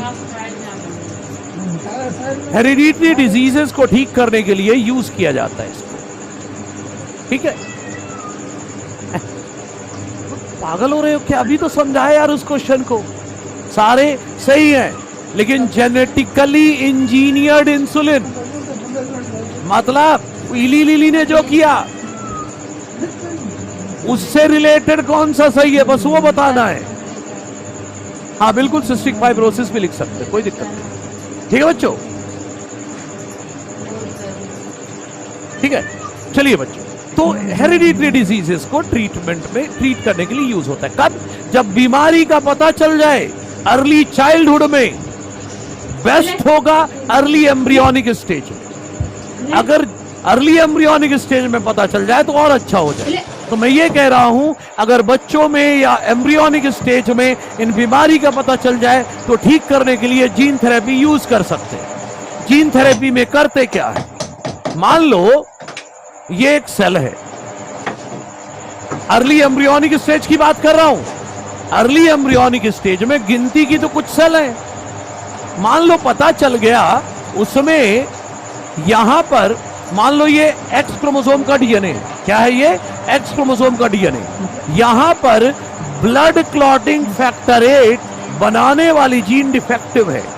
blood clotting factor number 8 बनाने वाली जीन डिफेक्टिव है। और अगर ब्लड क्लॉटिंग फैक्टर 8 बनाने वाली जीन डिफेक्टिव है, इसका मतलब होने वाले बच्चे को हीमोफीलिया ए होगा। क्या होगा? हीमोफीलिया ए होगा। समझ रहे? तो किया क्या जाए? जीन थेरेपी में हम करते क्या है? जीन थेरेपी में हम क्या करेंगे? दो अप्रोच होते हैं। एक अप्रोच ये होता है कि डिफेक्टिव जीन को पड़े रहने दो, डिफेक्टिव जीन को पड़े रहने दो, इधर नॉर्मल जीन डाल दो। ब्लड क्लॉटिंग फैक्टर 8 बनाने वाली नॉर्मल जीन डाल दो कहीं पर। तो ठीक है, तू ब्लड क्लॉटिंग फैक्टर 8 नहीं बनाएगा, कोई बात नहीं, लेकिन ये तो बनाएगा। ओ भाई, ब्लड क्लॉटिंग फैक्टर 8 की कमी से हीमोफीलिया ए होता है, ब्लड क्लॉटिंग फैक्टर 9 के ना होने से हीमोफीलिया बी होता है। देखो, जीन थेरेपी के दो अप्रोच है। एक अप्रोच है कि डिफेक्टिव जीन पड़ा रहने दो और नॉर्मल जीन डाल दो। तो ये तो नहीं बनाएगा ब्लड क्लॉटिंग फैक्टर 8, लेकिन ये तो बना देगा। तो ये कंपनसेट कर देगा नॉन फंक्शनल जीन को। और दूसरा है जीन टारगेटिंग। जीन टारगेटिंग से मेरा मतलब है जीन रिप्लेसमेंट। बहुत एक्यूरेसी चाहिए इसमें क्या करेंगे, डिफेक्टिव जीन को हटाएंगे और उसके बदले सही लगाएंगे। दो में से एक कुछ भी कर सकते हैं, या तो डिफेक्टिव पड़ा रहने दो, नॉर्मल डाल दो, या डिफेक्टिव हटाकर नॉर्मल फिट कर दो। अब सुनो, अगर आप बच्चे में करते हो यही, तो बच्चे में तो ढेरों जीन है भाई, बच्चे में तो ढेरों सेल्स है, ढेरों सेल्स है, हर सेल में जीन है, तो कितनी सेल में जीन डालते फिरोगे। लेकिन अगर अर्ली एम्ब्रियोनिक स्टेज में कर रहे हो तो गिनती की कुछ सेल है, अर्ली एम्ब्रियोनिक स्टेज में कर रहे हो तो कुछ ही तो सेल है, हर सेल में डाल दो ना नॉर्मल जीन। तो कुछ ही सेल थी, उन सब में डाल दिया नॉर्मल जीन। अब उन्हीं सेल से तो सारी बॉडी सेल बनेगी ना, तो हर बॉडी सेल में डिजायर्ड जीन पहुंच गई या नहीं, फंक्शनल जीन पहुंच गई, बीमारी ठीक हो गई। हाँ एक्सपेंसिव तो होगा बच्चे, समझ गए। तो बेस्ट जीन थेरेपी का इलाज तब माना जाता है, परमानेंट इलाज तब माना जाता है जब ये अर्ली एम्ब्रियोनिक स्टेज में। सही है। अब बात आई पहली जीन थेरेपी किस पर की गई। 1990 में एक 4 साल की बच्ची पर किया गया। यहीं से अगली क्लास के टॉपिक को उठाऊंगा। सही है। तो बच्चों स्किड के बारे में ये सारी बातें करूंगा मैं। तो ये थोड़ा सा इंट्रोडक्शन दे दिया मैंने जीन थेरेपी का, बाकी to be continued in the next class. अगली क्लास में बताऊंगा जीन थेरेपी। पता है 4 साल की जिस बच्ची में जीन थेरेपी किया गया था उसका नाम था अशांति डिसिल्वा। क्या नाम था? अशांति डिसिल्वा। बात करेंगे अगली क्लास में, ठीक है जी। Rest to be continued in the next class. आज के लिए इतना ही।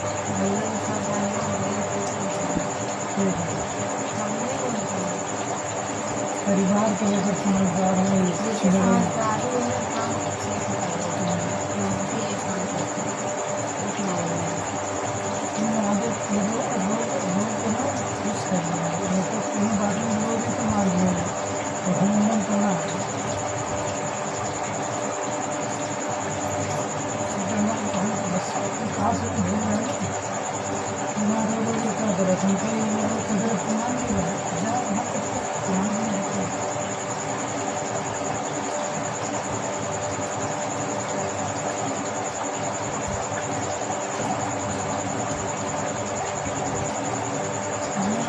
गलत नहीं है, गलत है जरूरी से बात है, गलत से तो गलत है। अभी गलत में हम मनाए तो हमारे आप कितना गलती रहे, गलती को सही बनाने में